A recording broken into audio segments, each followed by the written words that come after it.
This is the first step to test the data, data is normal and abnormal. तो normal के लिए क्या है कि हम कह रहे हैं the property of data follow the normal distribution.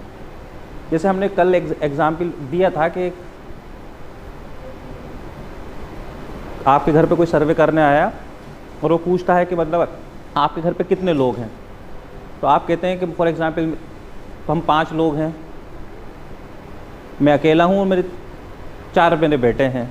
तो आप कहते हैं कि भाई दिखाइए, तो वो एक बेटे को दिखाएगा, तो आप देख रहे हैं ठीक है वाइट स्मार्ट, ठीक, दूसरा स्मार्ट सेम वाइट कलर का, थर्ड ठीक है भाई वो भी स्मार्ट है वाइट कलर का है, फोर्थ जैसे वो आया तो देखा एकदम बिल्कुल ब्लैक डार्क है ना, just like to the West Indies है ना। तो क्या हुआ एकदम चौंक जाएगा कि ये, तो फिर वो कहेगा नहीं नहीं ये मेरा नहीं पड़ोसी का है, इसे हटाओ हमारा ये है। तो दैट इज़ मीन्स कि वो उस नॉर्मल पैटर्न को फॉलो नहीं कर रहा, तो वहीं आपको लगेगा कि ये इस डेटा का इससे कोई रिलेशन नहीं है।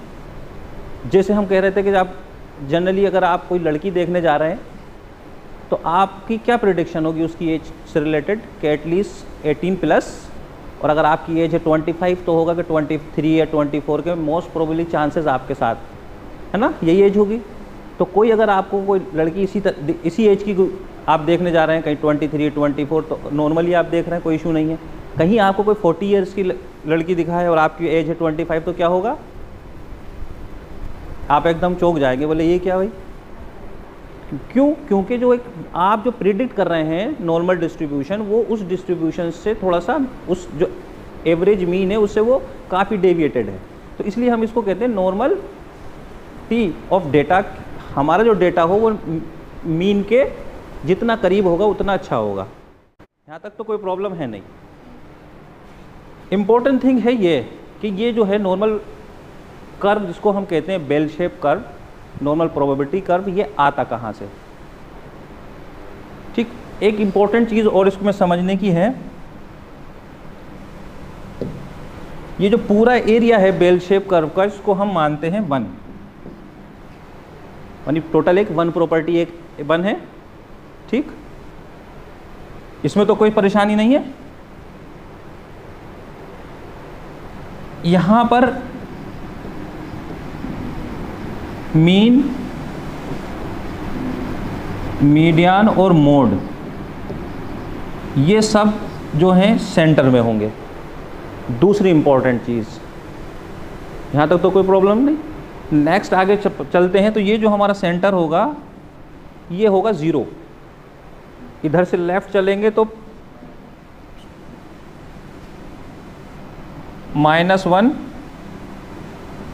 -2 एंड -3 स्टैंडर्ड डेविएशन। ऐसे ही हम राइट में चलेंगे तो +1, +2 और +3, एंड ये क्या है, मीन इज़ 0।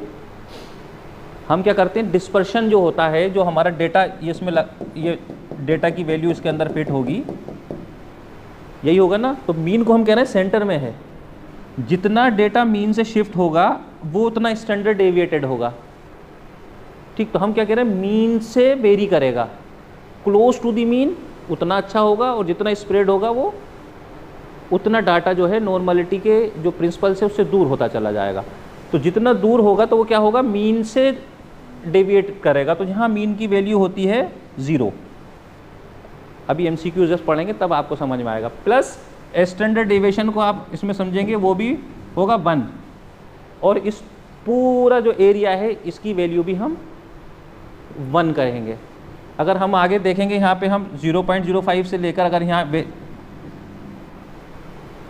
0.05 लेवल सिग्निफिकेंट पे, यानी हम इधर इसको यानी 5% इधर से निकाल देंगे तो कितना रेस्ट बचेगा, ये 95%। तो यानी 1 का ये 95% इधर बचा और 0.5 इधर आ गया, यानी 5% इधर। अगर हम इसको 2 जगह 2 टेल में कर देंगे तो ये 2.5% और उधर 2.5% और 95% सेंटर में।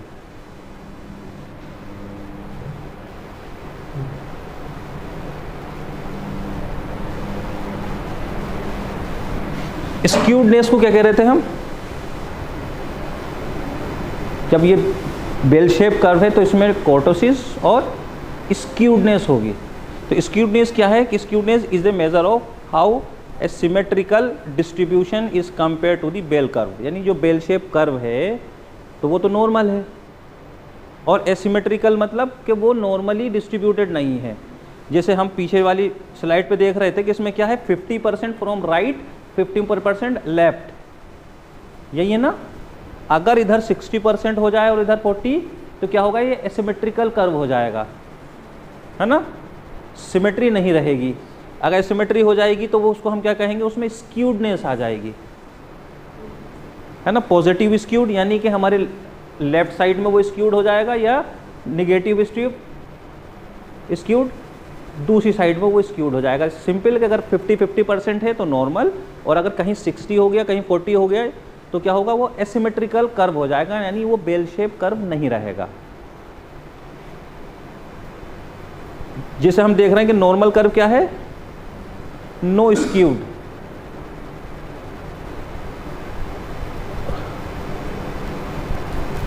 और यहां हम देख रहे हैं कि ये पॉजिटिव स्क्यूड, यानी कि हम इस साइड से देखेंगे तो हमारी लेफ्ट साइड में ये क्या हुआ,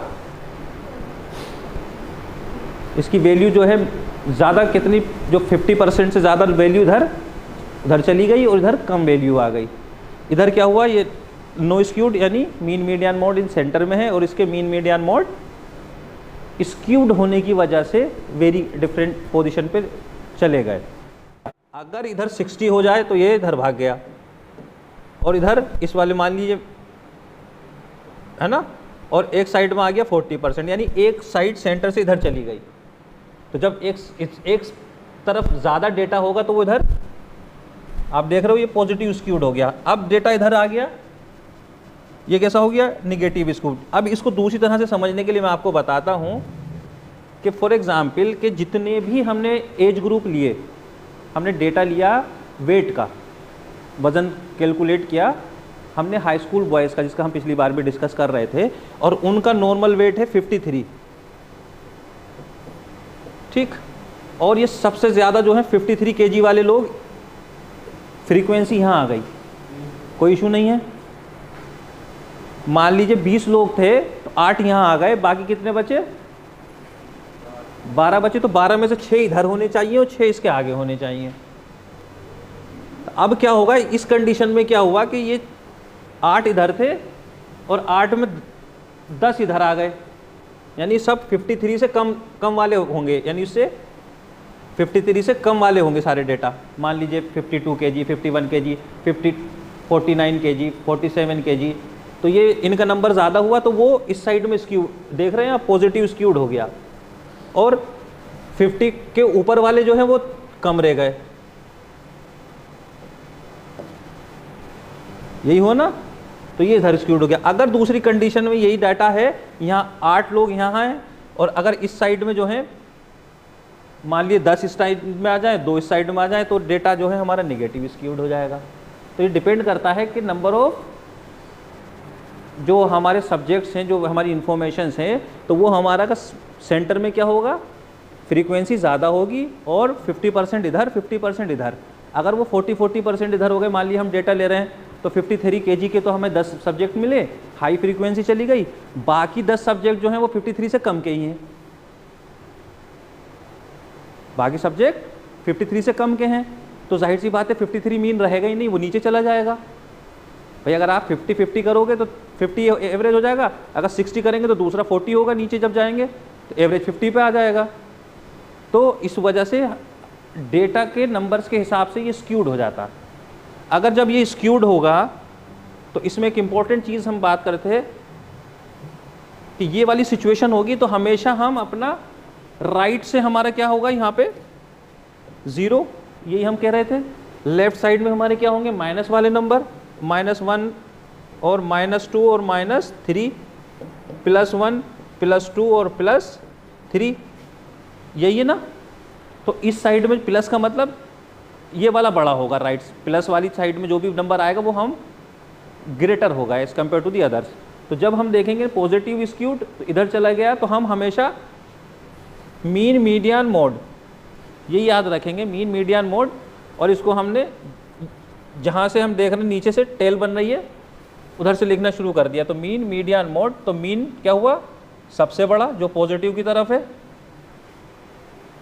ना, उससे और उससे छोटा मीडियन, मीडियन से छोटा मोड हो गया। तो mean is greater than median, median is greater than mode in positive skewed. कोई इशू नहीं है। सेम कंडीशन जब यहाँ आएगी तो हम वही मीन, मीडियन, मोड लिखेंगे, मगर हम इसके टेल की तरफ से लिखना शुरू करेंगे। बस इतना ध्यान रखना, मीन, मीडियन, मोड। तो मीन से बड़ा मीडियन, मीडियन से बड़ा मोड, वो सॉरी हम किधर से देखेंगे? प्लस वाली साइड से। ये निगेटिव वाली साइड है, जो प्लस वाली साइड होगी वो हमेशा बड़ा होगा। तो मीन क्या है? सबसे छोटा। तो मीन से ज़्यादा बड़ा कौन होगा? मीडियन, मीडियन से बड़ा मोड, यानी कि मोड की वैल्यू ज़्यादा होगी, फिर उससे छोटा मीडियन, मीडियन से छोटा मीन इन निगेटिव स्क्यूडनेस में। यहाँ तक तो कोई प्रॉब्लम नहीं। डेटा सेंटर से एक तरफ को शिफ्ट हो गया, यानी मीन तो हमारा था 50, मतलब हाईएस्ट फ्रीक्वेंसी आई 50, और सारा डेटा 50 से ऊपर का कोई मिला नहीं। बाकी सारे सब्जेक्ट हमारे 48, 46, 43 एक तरफ में शिफ्ट हो गए, यानी पीछे की तरफ, लेफ्ट। और यह है right, that is the negative skewed. ठीक,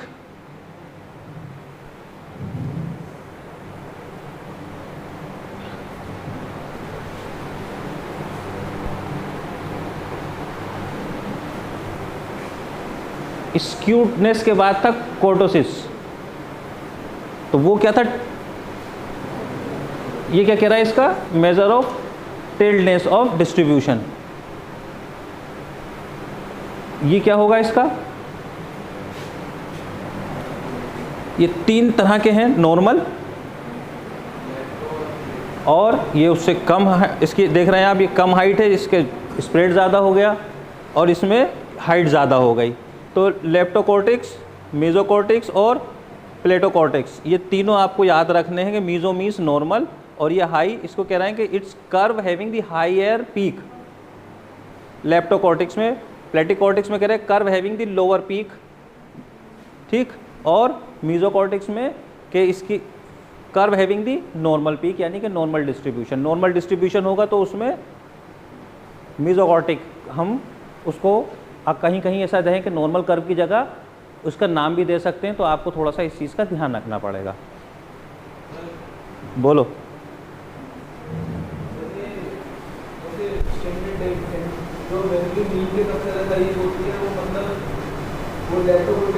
हम ये कह रहे थे कि ये जो कर्व था ये आया था कैसे? एक बार हमने डिस्कस किया था कि हमने लिखा है कि सब्जेक्ट 1 to 20, और इनका वेट लिख रखा है हमने। ठीक, ये वेट है 50 kg, 57 kg, 52, 57, 68, 41। अब हमको ये देखना है कि नॉर्मल प्रोबेबिलिटी कर्व आया कहाँ से। तो हम थोड़ा सा यहाँ देखेंगे कि हम ये देख रहे हैं कि अब हमने इसमें क्या करा, इसकी फ्रीक्वेंसी बना दी है 35 से 40 kg। वेट वाले फ्रीक्वेंसी एक जगह रखेंगे, 41 से 45 वालों की कैटेगरी की हम एक जगह रखेंगे, और 46 से 50 वाले को हम एक जगह रखेंगे। मतलब हम इन फ्रीक्वेंसी में देखते हैं। तो अब हम ये देखते हैं कि 35 से लेकर 40 तक कितने बच्चे, मतलब सब्जेक्ट्स हैं हमारे। तो 35 से देखेंगे, 35 से 40 एक है। 41 to 45, 41 1 हो गया,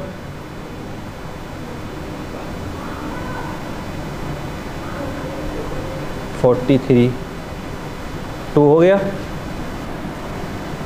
ऐसे। ठीक है, 46 से 50 के बीच में देखेंगे, 1 2 और 3। 51 से 55 के बीच में देखेंगे, 55 1 2 3 4 5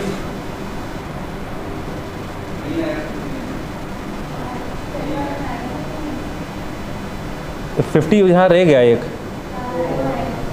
है ना।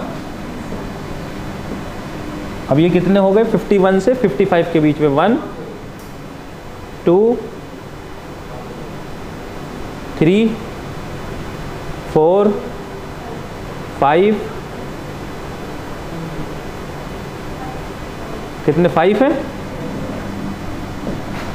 कुछ गड़बड़ तो नहीं, 56 से 60 के बीच में, 1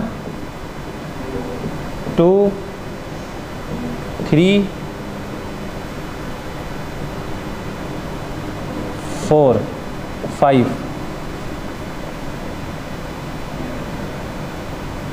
61 to 65 के बीच में 1 और एक 2,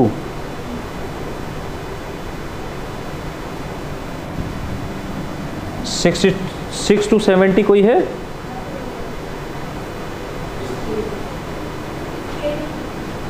यहाँ 3 आएगा, 1 2 3 5 8 5 13 14 15 16 17 18 19 20, ठीक, ये हो गया।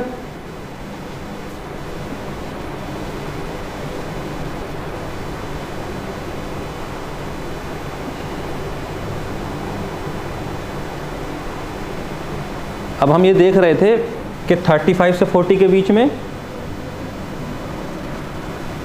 1 2 थे, 41 to 45 के बीच में,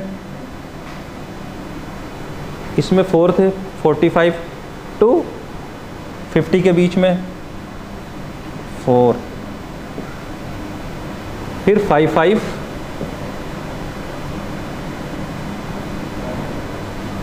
और 2,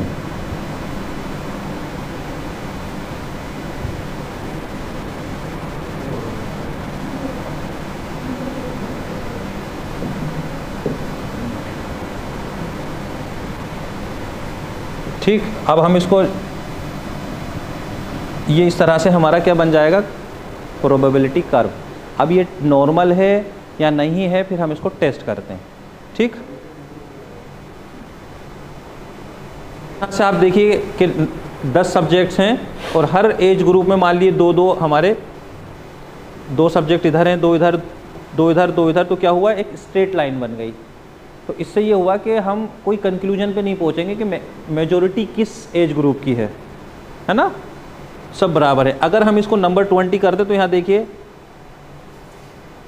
कि इसमें 2 हैं, इस वाले ग्रुप में 4, इसमें 8, इसमें भी 4 सब्जेक्ट्स हैं और इसमें भी 2 सब्जेक्ट्स हैं, यानी 8 subjects highest frequency in centre, और लेफ्ट में कितना हुआ 6 और इधर भी 6। तो ये क्या बन गया, आप देखोगे नॉर्मल कर्व।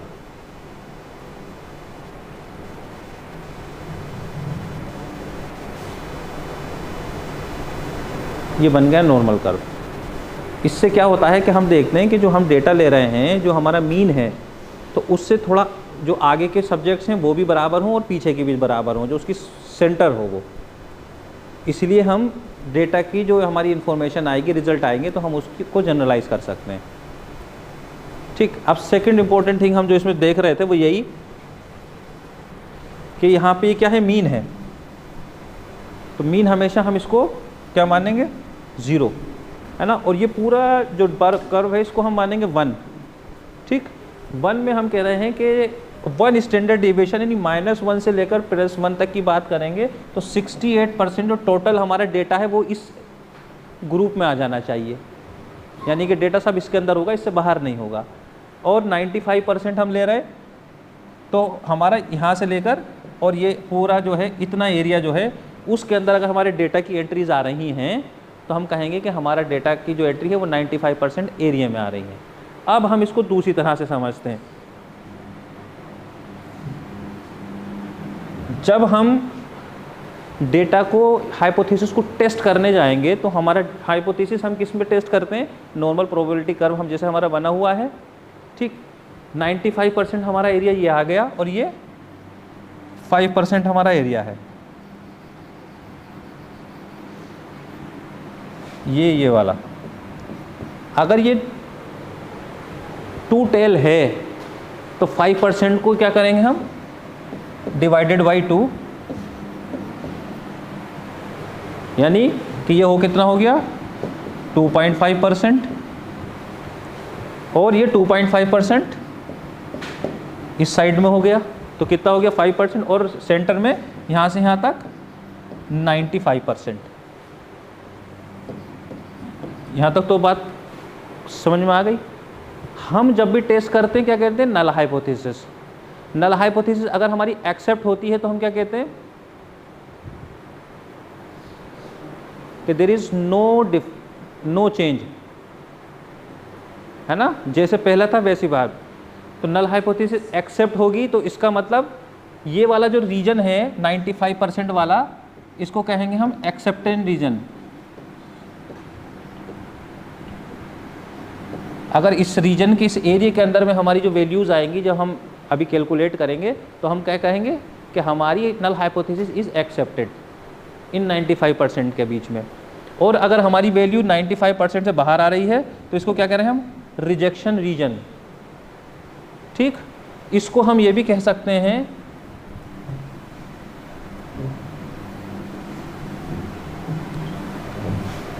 कि हमारी वैल्यू 95% से इधर वाली इस रीजन में आ रही तो हम रिजेक्शन रीजन के, हम नल हाइपोथेसिस को क्या करेंगे, रिजेक्ट कर देंगे।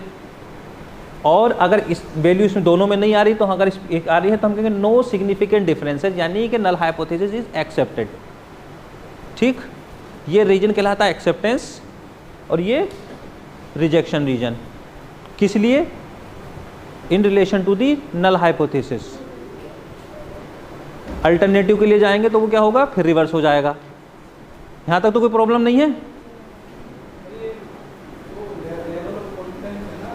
अभी हम बता रहे हैं, दोबारा भी बताते हैं। अभी यहाँ कन्फ्यूज़न है, कोई परेशानी नहीं। हम कहते हैं कि हमारा लेवल ऑफ कॉन्फिडेंस क्या है, 95%। 5% द चांस में बी द एरर इन और एप्लीकेशन और रिसर्च और प्रोसेस, है ना, एरर चांसेस है 5%। तो जब हमारा जो हमारा जो रीजन है, अगर हमारी जो रीजन कैलकुलेशन इस एरिया के अंदर आ रही है तो ये क्या है, रीजन एक्सेप्टेंस रीजन है नल हाइपोथेसिस का। हम नल हाइपोथेसिस टेस्ट करते हैं तो इसके अंदर अगर हमारी वैल्यूज आ रही हैं तो इसका मतलब कहते हैं कि नॉर्म, कोई डिफरेंस नहीं है, यानी ठीक ठाक है। वही मतलब हम डेटा जो ले रहे हैं, हमने जिन लोगों का लिया जिनकी एज के हमने ली थी अभी पहले 53, 54, 56, अगर वो इस रीजन के अंदर आ रही तो इसका मतलब सब सेम से हैं, कोई ऐसा नहीं है जो बहुत ज़्यादा डिफरेंसेस हो, है ना। वेरिएशन है, मीन से डेविएशन होगा थोड़ा बहुत, ऐसा तो नहीं है सब मीन पे आ जाएंगे, डेविएटेड होंगे, but under the 95% of confidence के अंदर हैं, ठीक हैं। कुछ डाटा इससे बाहर जाएंगे तो वो हमारे 95% के लेवल ऑफ कॉन्फिडेंस से बाहर चले जाएंगे, तो इसलिए हम उनको कहेंगे रिजेक्शन रीजन। ठीक, अभी इसको हम आगे देखेंगे तब हमारे समझ में आएगा।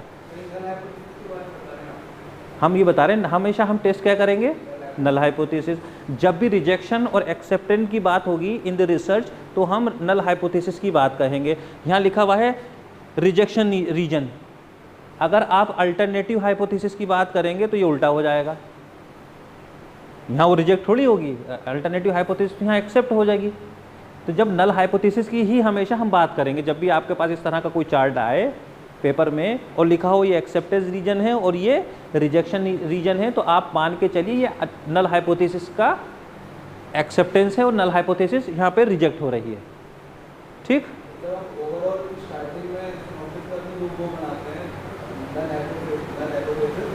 तो उसमें हम लोग 95% बता रहे हैं, 95% हमारा कॉन्फिडेंस लेवल है, तो नल हाइपोथेसिस को 95% लगा देते हैं कहाँ पे?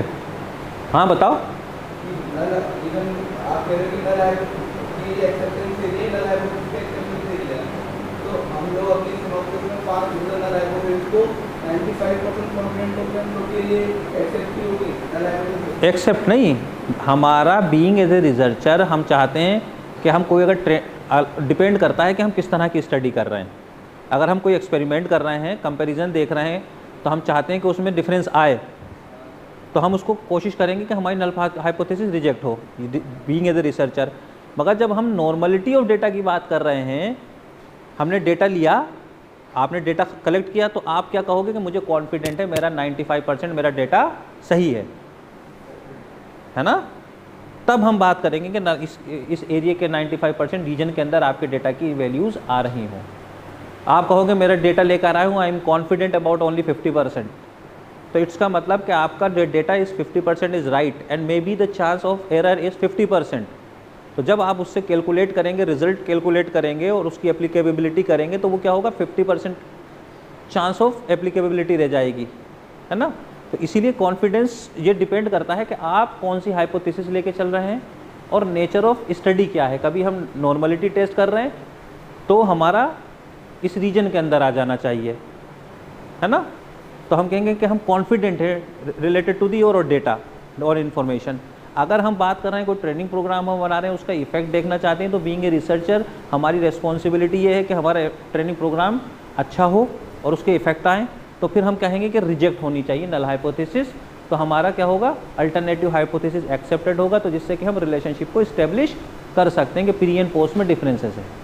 तो ये डिपेंड टू दी कंडीशन, तो हमें कंडीशन देखनी है और फिर देखना है कि हम क्या करने जा रहे हैं। नॉर्मलिटी क्यों इंपॉर्टेंट है? द इम्पोर्टेंट ऑफ नॉर्मलिटी कि if your data is normal तो it's means the validity of statistical test. तो इन द रिसर्च तो we apply the different statistical test. तो validity of test and selection of test is based on normality of data. तो if your data is normal it's means कि जो test आप लगाएंगे तो उसकी वैलिडिटी उस पर डिपेंड करेगी। Second important thing the ease of interpretation कि जब हम डेटा नॉर्मल होगा, जो पॉपुलेशन हम ले रहे हैं हमको वही पॉपुलेशन मिली है और डेटा की इन्फॉर्मेशन हमारे पास सही है और हम कह रहे हैं कि हम we are confident about the 95%, है ना, अबाउट ऑफ और डेटा। तो इट्स मीन्स कि जो हमारे इंटरप्रिटेशन और रिजल्ट आएंगे तो जो एप्लीकेबिलिटी होगी तो हम कहेंगे कि 95% जो हमारे रिजल्ट हैं वो अप्लाई करेंगे, तो इससे 95% रिजल्ट मिलने के चांस या मिलेंगे, may be 5% chance of error, कोई प्रॉब्लम नहीं। हमने कहा कि हम नॉर्मलिटी टेस्ट कैसे करते हैं। तो नॉर्मलिटी टेस्ट करने के एक तो डिस्क्रिप्टिव एनालिसिस है, यानी स्क्यूडनेस एंड कर्टोसिस। तो हम क्या करते हैं, with the help of descriptive analysis, with the help of SPSS हम स्क्यूनेस एंड कर्टोसिस निकालते हैं और जो हमारा एरर है स्टैंडर्ड एरर उससे उसको डिवाइड करते हैं। अगर वो वैल्यू प्लस 1.96 से लेकर माइनस 1.96 के बीच में आती है तो हम कहते हैं कि और डेटा इज़ नॉर्मल। अब 1.96 की बात कर रहे हैं, हम इसको आगे आपको समझाएंगे कि ये वजह क्या है। शेपिरो-विल्क टेस्ट है, जो पॉपुलेशन जो है अराउंड 2000 से कम है तो हम ये टेस्ट का इस्तेमाल करते हैं। तो इसमें हम पी वैल्यू देखते हैं, अगर हमारी पी वैल्यू अगर ग्रेटर देन 0.05 से है तो हम कहेंगे कि और डेटा इज़ नॉर्मल, मतलब एक with the help of statistical test. Box plot, PP plot, QQ plot, ये प्लॉट बनते हैं। एक तो आपने देखा होगा एक प्लॉट बार ग्राफ बना हुआ था कर्व, उससे भी हमें आइडिया लग जाएगा कि हमारा डेटा नॉर्मल है या नहीं है। बॉक्स प्लॉट होगा कि उसमें एक बॉक्स होगा, उसके अंदर एक सारे डेटा उसके अंदर आने चाहिए, जो आउटलायर हैं तो उसमें दिखेंगे आपको साइड में, तो उससे भी हम अंदाज़ा लगा सकते हैं, कैलकुलेट कर सकते हैं कि हमारा डेटा नॉर्मल है या नहीं। ठीक, ये बात हमारी यहाँ तक हो गई ख़त्म। हम यहाँ से शुरू करेंगे कि हाइपोथेसिस को टेस्ट कैसे करते हैं, है ना। टेस्ट का मतलब कि हमने कोई एक्सपेरिमेंट किया हमने और हमने प्री डेटा लिया, पोस्ट लिया, और हम देख रहे हैं कि उसमें इफ़ेक्ट है या नहीं है, तो with the help of statistical analysis हम उसको टेस्ट करेंगे, जो भी हम हाइपोथेसिस इस्टेब्लिश करेंगे कि वो हम रिजेक्ट हुई या एक्सेप्ट। ठीक, तो इसमें कुछ ये बड़ा इम्पोर्टेंट पैरामीटर्स हैं, आपको इन पैरामीटर्स को याद करना है, यानी कि इनके साइन को। जैसे पॉपुलेशन साइज़ और sample size. Population is means कि अगर हम कोई स्टडी हमारी अलीगढ़ रीजन पर है तो पूरा अलीगढ़ रीजन हमारी क्या है, पॉपुलेशन साइज़। मान लिया अलीगढ़ की 10 लाख पॉपुलेशन है तो हमारे साइज़ क्या है, पॉपुलेशन 10 लाख। अब हम उसमें से सैंपल कितने ले रहे हैं, मान लीजिए हमने 1000 लोगों को ही सिलेक्ट किया फॉर आवर स्टडी, तो that is the sample size. ठीक, तो इन दोनों के साइन में देखिएगा फ़र्क होगा। तो ये जब हम इक्वेशन आपको कोई क्वेश्चन देंगे तो वहाँ कभी कभी साइन दे देते हैं, तो आपको पकड़ना पड़ेगा कि पॉपुलेशन का मीन है या सैंपल मीन है। पॉपुलेशन का स्टैंडर्ड डेविएशन है या सैंपल का स्टैंडर्ड डेविएशन है। ठीक, तो हम कह रहे हैं द क्लेम और statement about the population parameters. तो इस हाइपोथेसिस में हम क्या करते हैं कि हम कोई भी स्टेटमेंट बनाते हैं तो हम सैंपल के लिए नहीं बनाते, हम करते हैं पॉपुलेशन के लिए। ठीक,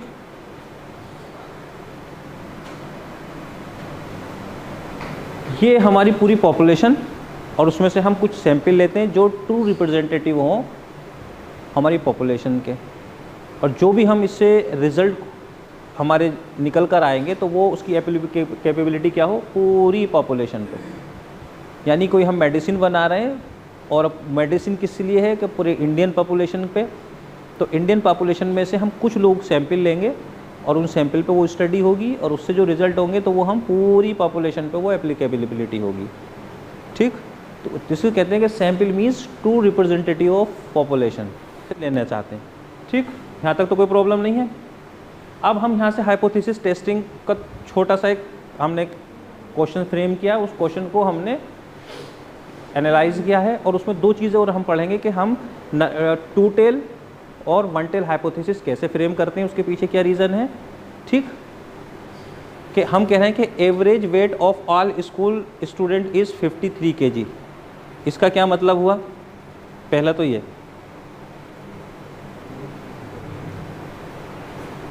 हम ये कह रहे हैं कि पूरे अलीगढ़ में जितने भी स्कूल हैं उनमें जो हाई स्कूल के स्टूडेंट है फॉर एग्जांपल, उनका सबका एवरेज वेट हमने लास्ट ईयर कैलकुलेट किया था, सबका डेटा 53 kg था।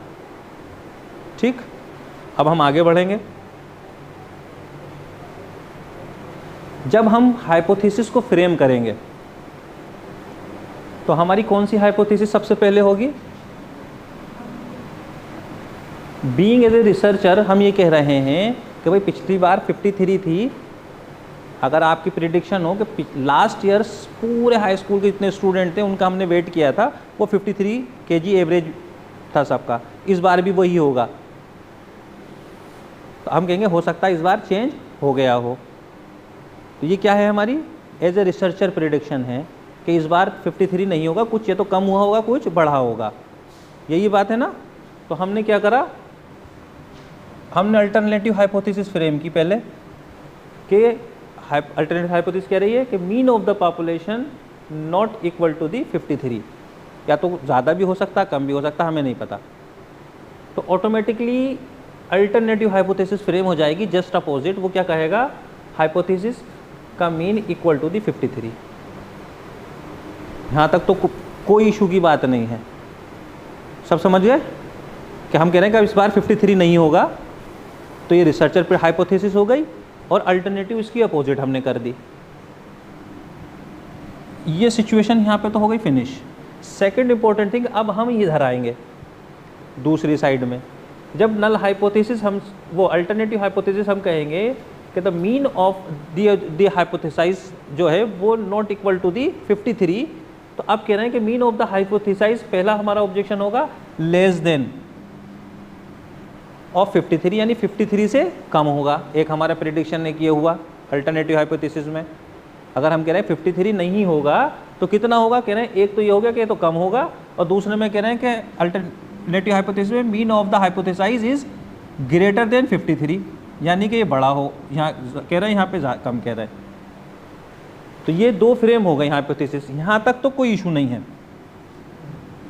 अभी हमने जो पिछली बार पढ़ा था कि नल हाइपोथेसिस क्या था कि सेम रहेगा, अल्टरनेटिव में हम कह रहे हैं कि उतना नहीं होगा।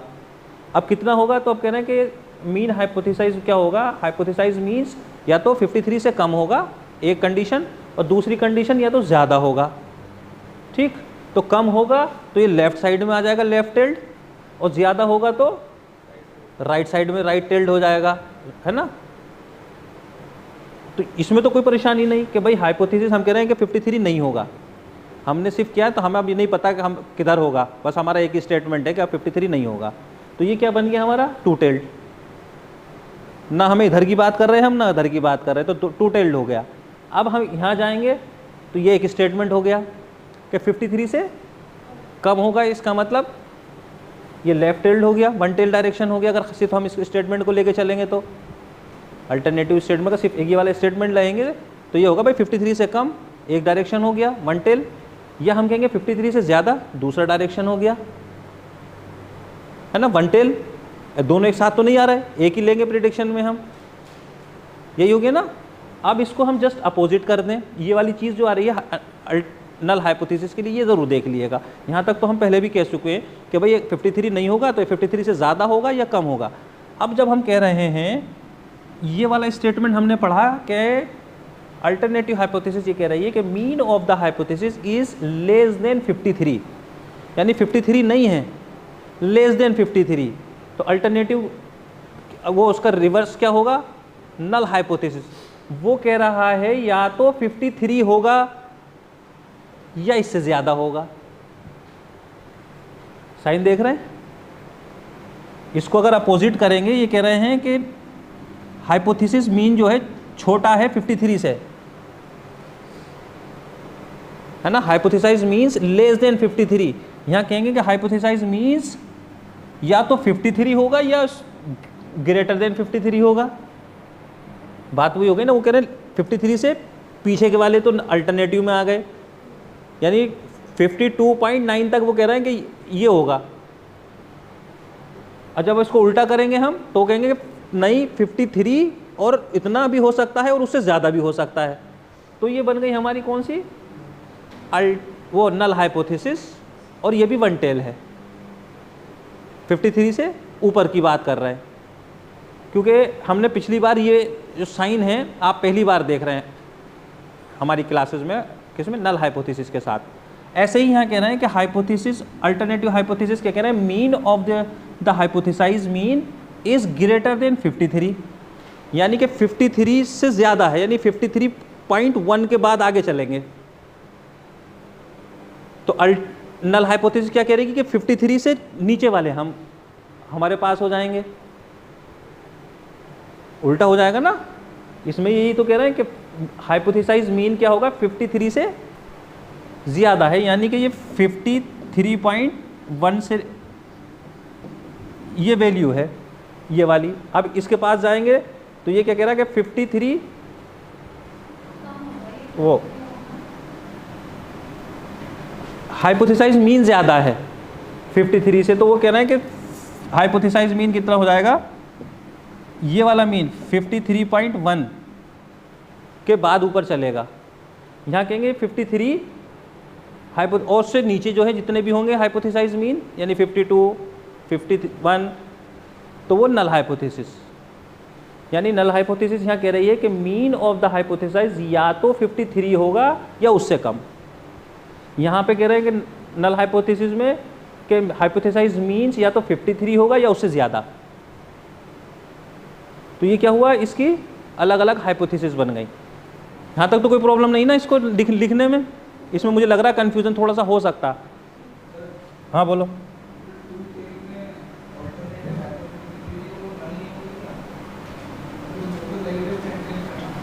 अभी हम ये कह रहे हैं कि हमने हाइपोथेसिस सिंपल लिखी, अल्टरनेटिव के mean of hypothesis not equal to the 53, यानी 53 नहीं है।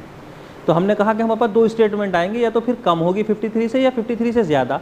तो वो हमने आगे लिख दी कि भाई पहले हमने ये करा कि mean of the hypothesised is less than 53, और दूसरे में हमने क्या कि ग्रेटर देन 53। यहाँ तक कोई परेशानी नहीं है। इसको जब हम रिवर्स करेंगे, यानी नल हाइपोथेसिस में कन्वर्ट करेंगे, तो ये कहेगा कि हाइपोथेसाइज मीन्स या तो 53 है या 53 से ज़्यादा। और ऐसे ही यह कह रहा है कि यहाँ पे नल हाइपोथेसिस में कि कह रहा है कि या तो 53 है या 53 से कम। यहाँ तो ये बात आ गई। अब ये बात कह रहे हैं one tail and two tail की, यही तुमको कन्फ्यूज़न होता one tail and two tail में। और हाँ, नल का मतलब ये है कि पॉजिटिव कहाँ बना रहे हैं, ये तो ये कह रहे हैं।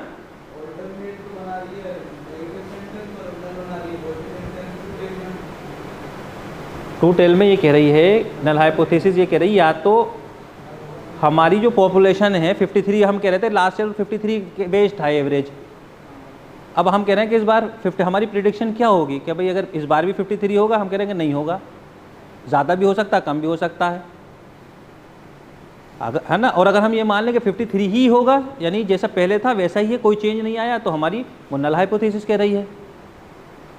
तो नल हाइपोथेसिस का जस्ट अपोजिट। तो अगर हम कोई भी हाइपोथेसिस को फ्रेम करते हैं, चाहे हम अल्टरनेटिव को करें या नल को करें, तो हम जनरली क्या करते हैं, बीइंग एज ए रिसर्चर, हम on the basis of related limited evidence हम क्या करते हैं, रिसर्चर हाइपोथेसिस फ्रेम करते हैं पहले, और फिर हम उसको के बाद क्या करते हैं, जब टेस्ट करने जाते हैं तो फिर हम अल्टरनेटिव हाइपोथेसिस को इस्टेब्लिश करते हैं। फिर हम टेस्ट, स्टैटिस्टिकल टेस्ट हम इस हाइपोथेसिस को करते हैं, और हम चाहते हैं कि ये रिजेक्ट हो जाए तो हमारा ये वाला एक्सेप्ट हो जाएगा। ठीक, अब टू टेल और वन टेल का इशू आ गया कि यहाँ आप देखेंगे कि सिर्फ वो कह रहा है कि 53 नहीं है और एक कह रहा है 53 है, एक ही स्टेटमेंट है, तो यानी कि टू टेल्ड है। अब यहाँ पे भी हम इनमें से या तो ये वाला स्टेटमेंट ले या ये वाला स्टेटमेंट लें, तो ये वन टेल। अगर हमारी हाइपोथेसिस ये कहे कि hypothesised means is less than 53, एक ही डायरेक्शन में, यानी 53 से नीचे की बात कर रहा है, ऊपर की नहीं कर रहा है, तो वन टेल हो गई।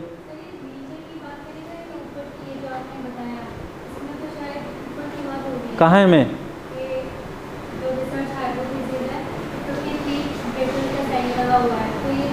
ये कह रहे हैं कि, तो हम ये कह रहे हैं अल्टरनेटिव हाइपोथेसिस में कि पिछली बार वेट का एवरेज 53 था, इस बार नहीं होगा।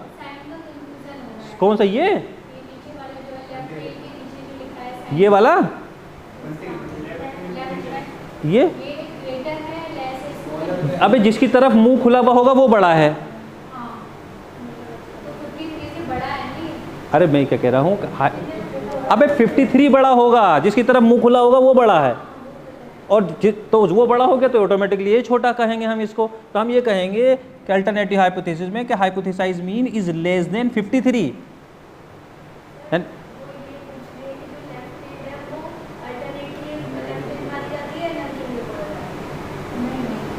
वो साइन में कंफ्यूज हो रही थी।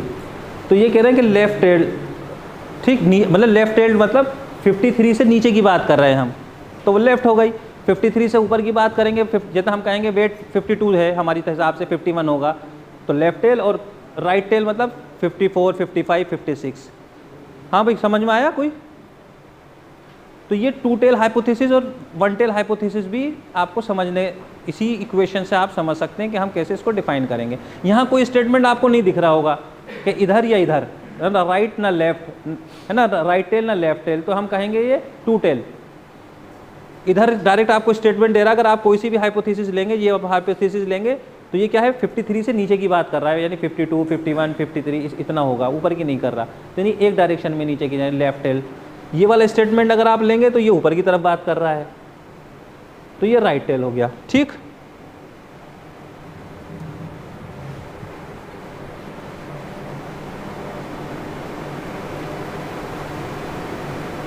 अगर हम रिजेक्ट करते हैं नल हाइपोथेसिस को, तो इसका मतलब है कि हम सपोर्ट कर रहे हैं अल्टरनेटिव हाइपोथेसिस को। ये तो कोई इशू नहीं है, इसको हमने रिजेक्ट किया तो ऑटोमेटिकली ये एक्सेप्ट हो गया कि अगर 53 नहीं है तो इसका मतलब या तो 53 से ज़्यादा है या 53 से कम। ठीक, दूसरे में कह रहे हैं कि अगर हम इसको रिजेक्ट करने में फेल हो गए नल हाइपोथेसिस को, यानी कि हम उसको एक्सेप्ट कर लिया, तो क्या होगा, दूसरी रिजेक्ट हो जाएगी। यानी कि 53 है तो फिर अल्टरनेटिव वैसी ही रिजेक्ट हो जाएगी कि इसका मतलब 53 है, कम ज़्यादा की बात हो ही नहीं रही है। अब इसमें एक इम्पॉर्टेंट चीज़ आती है कि अब हम ये कह रहे थे कि हमने एक क्वेश्चन लिया था कि लास्ट ईयर जो स्कूल बॉयज़ हैं उनका वेट 53 kg है, और अब हमने प्रिडिक्ट किया कि इस बार 53 नहीं है। ये था हमारा कौन सा, अल्टरनेटिव। तो फिर हमने क्या करा, नल हाइपोथेसिस रही कि 53 है, उतना ही है जितना पहले था, ये हमारी नल। अब हम उसको टेस्ट करने जा रहे हैं। अब हम किस पे करेंगे, सिग्निफिकेंट लेवल ऑफ अल्फ़ा। ठीक, अल्फ़ा क्या है, 0.05%। ये मोस्ट कॉमन जनरली हम इसको यूज़ करते हैं, 0.05। बहुत साइंटिफिक स्टडीज़ हों, मेडिकल साइंस हो, वहाँ 0.01 यानी 99% लेवल ऑफ कॉन्फिडेंस पे हम जाते हैं। तो जनरली जब भी अगर आप स्टडी में जाएं तो आप 0.05% ही कॉन्फिडेंस लेवल, यानी अल्फ़ा की जब भी वैल्यू पूछी जाए तो आपको being as a social science student तो आपको 0.05 लिखनी है। ठीक,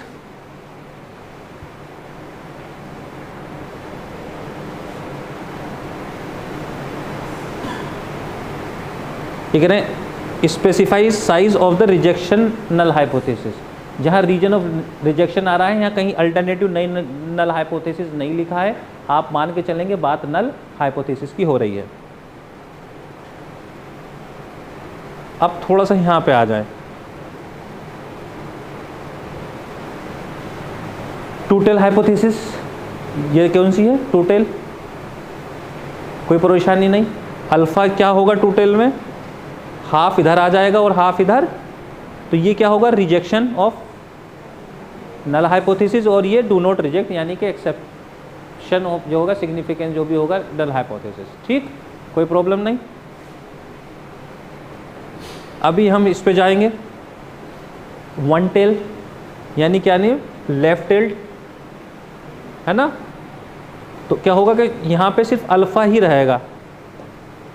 यहाँ इस चीज़ को ध्यान 0.05 यानी 5% इधर पूरे एरिया क्या है, 100% एरिया में से 5% रीजन इधर क्या है, ये रिजेक्शन का होगा, और 95% रीजन जो है वो एक्सेप्टेंट का होगा, यानी do not reject null hypothesis. यहाँ पे भी कोई इशू नहीं है। तीसरा हम देखेंगे कि ये जो हमारा कर्व है, तो इसमें क्या है, राइट टेल है, यानी कि आपका जो अल्फ़ा है वो यहाँ पर है। इसमें हम ना तो डिवाइड कर रहे हैं, ये 5% रीजन, ये वाला रीजन क्या है आपका, रिजेक्ट ऑफ नल हाइपोथेसिस, और बाकी ये 95% क्या है, एक्सेप्ट ऑफ नल हाइपोथेसिस। तो इस तरह अगर हम हाइपोथेसिस फ्रेम करेंगे तो हमारा जो है इस तरह की एक क्या बनेगा, घोषियान कर्व कह सकते हैं हम इसको, प्रोबेबिलिटी कर्व जिसको हम कहते हैं। अब हम आगे बढ़ेंगे। ये क्वेश्चन था जो हमने आपसे कहा था कि in recent year the mean age of all college student in city X, कोई भी सिटी हो सकती है, कितना है? For example 25। रैंडम सैम्पलिंग हमने क्या करा, हम मीन एज मान रहे कितनी, 25 थी ईयर एज है स्कूल वाइज की लास्ट ईयर। अब हमने क्या करा, हमें वही टेस्ट करना है, तो हमने क्या करा, 40 सैंपल ले लिए कहीं किसी अलग अलग स्कूल से, एक एक दो दो करके collected, and sample mean age was found to be कितनी है, 26.5 है ना। पिछले साल कितनी थी, 25, अब हमने सैंपल लिया इस साल, तो उसकी मीन एज आई 26.5, यानी कि 1.5 साल बढ़ी है। ये तो कोई इशू नहीं है यहाँ तक। अब आप कह रहे हैं assume that the age follow the normal distribution, हम ये भी मान लें कि जो डेटा लिया था वो नॉर्मल डिस्ट्रीब्यूशन था, उसमें कोई अब नॉर्मल डिस्ट्रीब्यूशन नहीं था, ये भी बात सही हो गई। With non population standard deviation, भी उन्होंने जो नॉन पॉपुलेशन था उसका स्टैंडर्ड डेविएशन दे रखा है, यानी पॉपुलेशन का, सैंपल का नहीं, पॉपुलेशन का स्टैंडर्ड डेविएशन दे रखा 2.5। अब हम ये कह रहे हैं कि हम इसको टेस्ट करेंगे 0.05 सिग्निफिकेंट लेवल पे, कि क्या जो चेंजेस आए हैं वो रियली 0.05 लेवल पे हम उसको चेंजेस मानेंगे या नहीं, है ना। चेंज तो हुआ है, 25 से 26.5 हो गया, तो अब हम उसको टेस्ट करेंगे सिग्निफिकेंट चेंज है या नहीं, या उतना ही मानेंगे कि बस नॉर्मल है, इतना चेंज होना। तो अब हमने क्या करा, पॉपुलेशन मीन म्यू, इस तरह से हम इसको लिखेंगे तो कितनी है 25, ये पॉइंट हमने यहाँ कर दिया। सैंपल साइज़ कितना हमने कलेक्ट किया 40, सैंपल का मीन जो था वो कितना आया 26, स्टैंडर्ड डेविएशन ऑफ पॉपुलेशन कितना है 2.5, data follow the normal distribution, इसमें भी कोई इशू नहीं है, सिग्निफिकेंट लेवल ऑफ अल्फ़ा यानी 0.05, और अब हाइपोथेसिस टेस्ट हमको करना है कि ये सिग्निफिकेंट चेंज है या हम इसको वही मानेंगे कि नॉर्मली इतना चेंजेस हो जाता है, ये सिग्निफिकेंट नहीं है। ये क्वेश्चन है हमारे पास, इसी को ही हमको टेस्ट करना।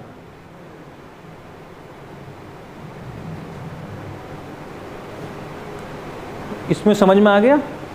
इसमें देखो अब एक बार और कि हमने पिछले साल कहा कि हमारे जो स्टूडेंट हैं उनकी एज था 25 ईयर, ठीक। अब हम इस साल हमने कहा कि अब चेक करते हैं कि 25 है या नहीं, है ना। फिर हमने जब पहले फिर हमने क्या करा, डेटा कलेक्ट किया 40 स्टूडेंट का, तो 40 स्टूडेंट का जब हमने मीन निकाला उनकी एज का, तो वो 26.5 निकला। यानी कि पिछली साल से चेंज थोड़ा हुआ, 1.5 का बढ़ गया। और पॉपुलेशन जो का मीन भी हमें पता है 2.5 जो भी दे रखा है 2। अब हमको ये देखना है 0.05 लेवल पे जो चेंजेस है ये सिग्निफिकेंट कहलाएगा या नहीं, यानी कि हम इसको लेवल ऑफ कॉन्फिडेंस 95% पे देखेंगे, या हम कहेंगे कोई चेंज नहीं है, इतना जो है नॉर्मल है, या हम कहेंगे कि नहीं ये नॉर्मल नहीं है, ये चेंजेस सिग्निफिकेंट हैं। ठीक, तो अब हम क्या करेंगे, सबसे पहले नल हाइपोथेसिस हमने फ्रेम की कि तो हाइपोथेसाइज पॉपुलेशन जो है वो 25 नहीं है, वो 25 ही है, नो चेंज, ये हमारी नल हाइपोथेसिस थी। अल्टरनेटिव हाइपोथेसिस कितना हम करेंगे, तो हम कहेंगे कि नहीं 25 नहीं है। ठीक, हमने क्या करा, टू टेल टेस्ट, ये हमारा हुआ कौन सा, टू टेल टेस्ट, कि हमने सिर्फ ये लिया कि 25 है, वैसा ही है। अब हम इसको देखेंगे, जब हम आगे जाएंगे, आप ये देख रहे हैं टू टेल टेस्ट में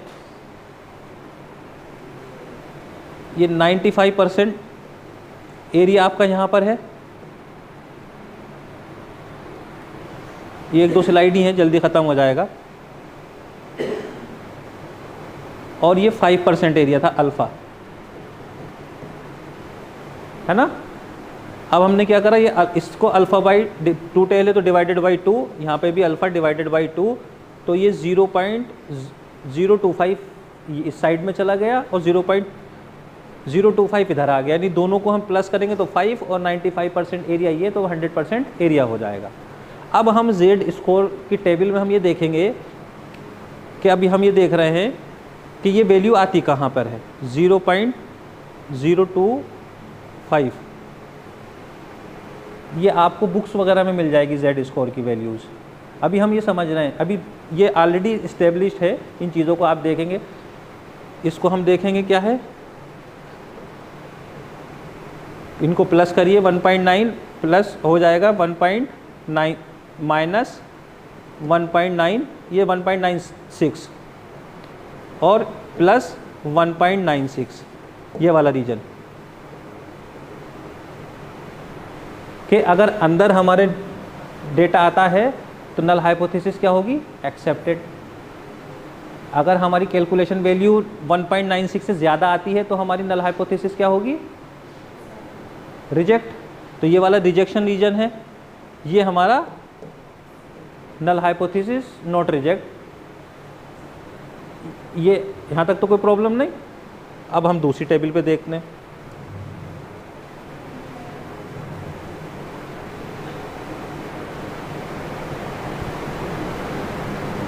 ये दूसरी टेबल है, ये कह रही है कि मीन जो है हमारा सेंटर में है, उससे ये जो है हमारा एरिया कितना है, प्लस माइनस डेविएशन होगा। अब हम जेड स्कोर की वैल्यू के हिसाब से हम ये देखेंगे, फिर दोबारा से वो टेस्ट करेंगे, region of confined, region find out करेंगे। तो आपने देखा होगा कि हम पहले इसकी बात कर रहे थे, ये 2 जगह डिवाइड हो गया था अल्फ़ा, यानी 5 डिवाइडेड बाई 2 0.05 और ये 0.05 डिवाइडेड बाई 2। ठीक, तो ये तो कोई इशू नहीं, यहाँ तक तो हम पहले कर चुके हैं। बीच वाला एरिया कितना हो गया, ये वाला एरिया टोटल, इसको देखिए, इसको समझिए, यहाँ से यहाँ तक जो एरिया है ये कितना है, हम इसको मान के चलते हैं 1 है ना, 100% 1 में से ये निकल गया 5%, तो कितना बचा, यानी 0.95, यही तो हुआ। अब इसको हम इस तरह से कर लें,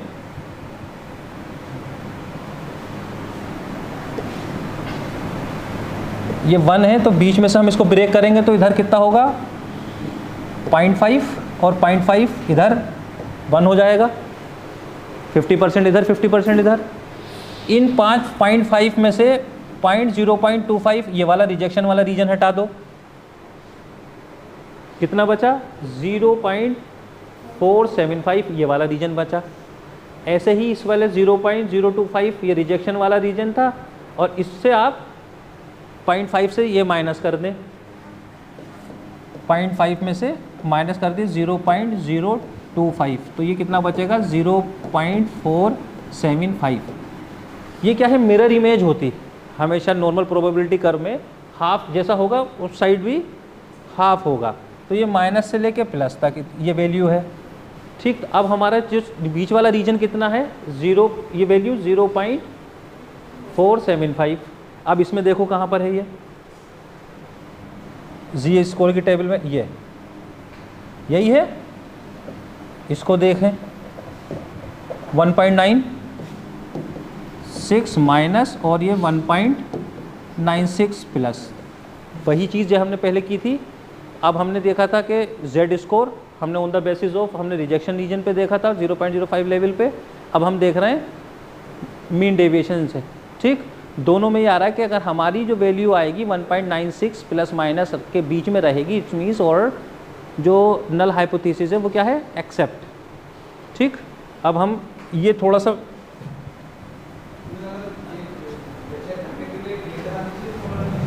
क्या चीज़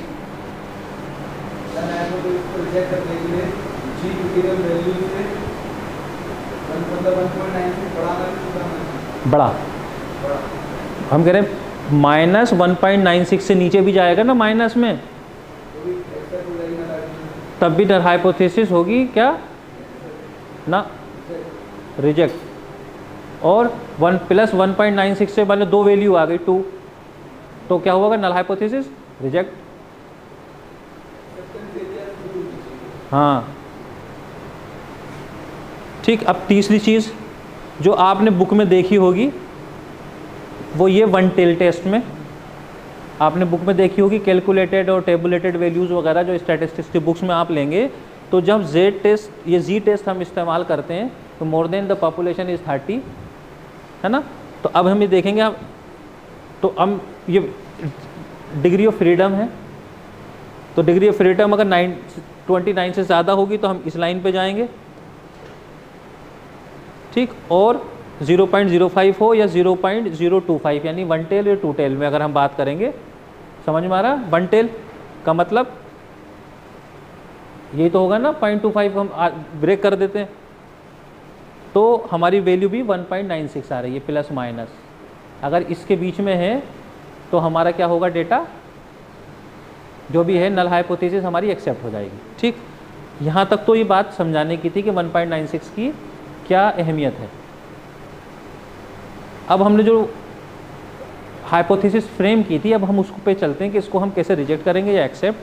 तो हमने कहा कि since the population standard deviation is known, population का अगर स्टैंडर्ड डेविएशन दे रखा है तो हम जेड टेस्ट यूज़ करेंगे। इसकी बहुत सारी कैलकुलेशन है, अलग अलग फार्मूले हैं, नहीं दे रखा होगा तो अलग होगा, टी टेस्ट लगाएंगे तो उसकी पॉपुलेशन अलग होगा। तो जेड टेस्ट स्टैटिस्टिक्स क्या है, जेड मीन है ना ऑफ द पॉपुलेशन, ये कह रहे हैं सैंपल का मीन हो गया, mean of the population minus हो गया, divided by the population standard deviation और सैंपल साइज को अंडर रूट। ये आपको याद करना पड़ेगा, इस तरह के फार्मूले आपको याद करने पड़ेंगे, अदरवाइज़ जो एक दो बार आप करेंगे कैलकुलेट करेंगे तो आ जाएंगे। अब हम इसमें डेटा इसमें इंसर्ट करते हैं। तो हमने कहा कि 26.5 जो हमारी सैंपल ये थी उसकी एज थी, 25 एज थी हमारी पॉपुलेशन की जो पिछले साल की थी, और स्टैंडर्ड डेविएशन हमको दे रखा था, और सैंपल हमारा 40 था। हमने इसको कैलकुलेट किया, हमारी वैल्यू आई 3.80, है ना। पूरी कैलकुलेशन करने के बाद हमारा 3.80 वैल्यू आई। अब हम आगे बढ़ेंगे, तो अब हम ये कह रहे हैं since this two tail test alpha is 0.05, तो critical Z value for the 95% confident level कितनी होनी चाहिए, Z critical is plus minus 1.96। अब हमारी कितनी है, इससे ज़्यादा है, हमारी कितनी है 3.80, यानी ग्रेटर देन द और क्रिटिकल वैल्यूज जी। तो अब हम इसको कंक्लूड करेंगे कि हाइपोथेसिस रिजेक्ट हुई या एक्सेप्ट हुई। तो कह रहे हैं since the Z value fall outside the acceptance region, ये तो एक्सेप्टेंस रीजन था नल हाइपोथेसिस का, प्लस माइनस 1.96 से लेकर प्लस 1.96। अब उससे बाहर कहीं भी चली जाए तो वो क्या होगा, हमारा नल हाइपोथेसिस हमारी क्या होगी रिजेक्ट, तो हम ये कहेंगे कि thus there is sufficient evidence to infer the population mean age has change at 0.05 significant level. और हमारी नल हाइपोथेसिस क्या हुई? जो हमारी हाइपोथेसिस थी वो नल हाइपोथेसिस क्या हुई? हमारी रिजेक्ट हो गई। और हमारी अल्टरनेटिव हाइपोथेसिस क्या थी? वो एक्सेप्ट हो गई। ये हमारा फाइनल कंक्लूजन आया। तो इस तरह से हम तो कोई भी स्टैटिस्टिकल एनालिसिस हम लगाते हैं और फिर हम उसको टेस्ट करते हैं।